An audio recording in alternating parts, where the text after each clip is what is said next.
What's up, YouTube? It's Eric, a Lions fan. I appreciate you checking out this video.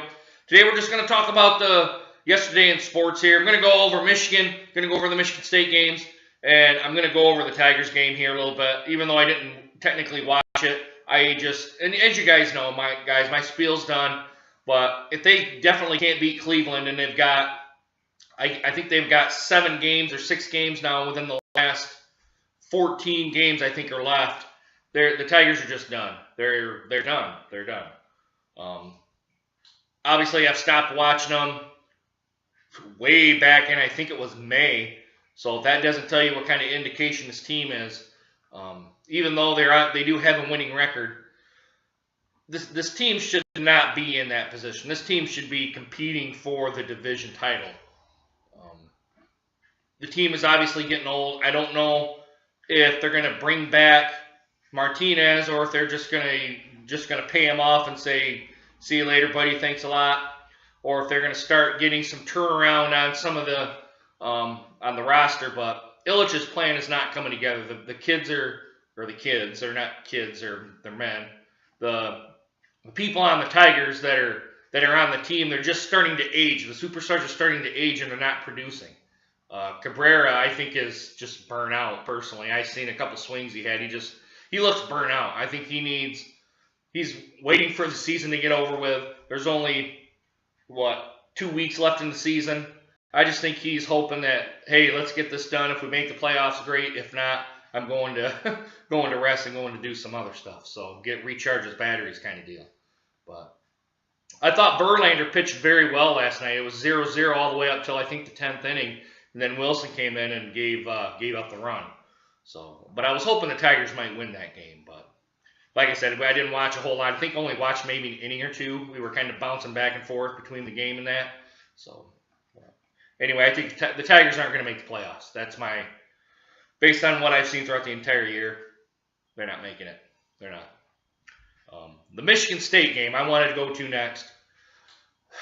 I guess I was kind of more upset than I am this morning about how Michigan State ended that game against Notre Dame. I will say that I am quite surprised that they won, but I was hoping that they would win in more convincing fashion that they did. I blame D'Antonio and I blame the offensive coordinator for being very conservative at the second half of the game. When you have a team down by 35-7 like that, you just keep the pedal to the metal and you tell Notre Dame, "Hey, look, we're going to keep scoring. You got to find out a way to stop us."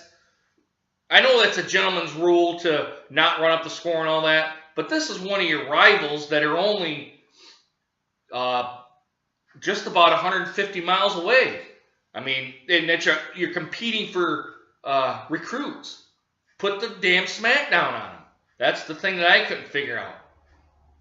I don't know if they had second stringers, third stringers in there to get them some playing time. I'm not sure. But it looked like they were very, especially on the offensive end, they were real conservative on the offensive end. I couldn't believe it. I was just dumbfounded by why they were being so conservative. Yeah, I know they're trying to run the clock out, but it was only halfway through the third before Notre Dame started scoring. But I don't know. That's the only beef I have with Michigan State. When you have a team down like that, you keep them down. You keep stepping on their throat. You don't let off of a, "Oh, sorry, Notre Dame. Sorry, buddy." You don't do that. Don't.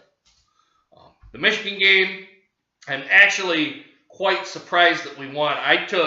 For me personally, I took Colorado for granted. I didn't think they were that good. The starting quarterback, unfortunately got hurt. I think there was something wrong with his ankle, I think, from where the trainers were working on it. Either his knee or his ankle, one of the two. But I think we could have probably lost that game if he would have stayed and played in all 4 quarters. Michigan was not prepared for him. And that seems to be the theme now for the last 2 games. Michigan didn't really seem prepared until right around the second quarter, and then they got their feet underneath them and they were off to the races. But they better not do that in the Big Ten season, because Big Ten teams will take advantage of that. So no matter how good you are, Peppers was Peppers, so. But that's my big beef about this whole thing. I wish Michigan State would have had more of that go for the throat mentality instead of letting them back into the game. It was only 35-28 when the final score was. And I wish Michigan would take a little bit more urgency at the start of the game, and probably, if they did that, they would probably jump out to a big lead. Unfortunately, I think Colorado kind of put them on their heels a little bit. They're like, oh shit, we're already down 14 points, now what? And their defense was actually pretty good. I was impressed by what I saw by Colorado. I didn't think they were that great of a team.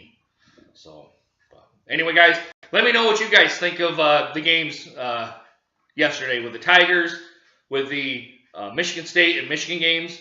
I think today the Lions are going to win big today, I think they're going to, well, not big, but I think they're going to win. I think it's going to be a 14-point win today. I don't think Tennessee is that great. I think they're still a relatively young team trying to find their identity. I just haven't really heard any big things about stuff out of Nashville, so for the Titans at least. Anyways, let me know what you guys think down in the comments. Do like, subscribe, comment as well. And as always, hope you guys enjoyed my video, and hope to see you guys again soon. Deuces.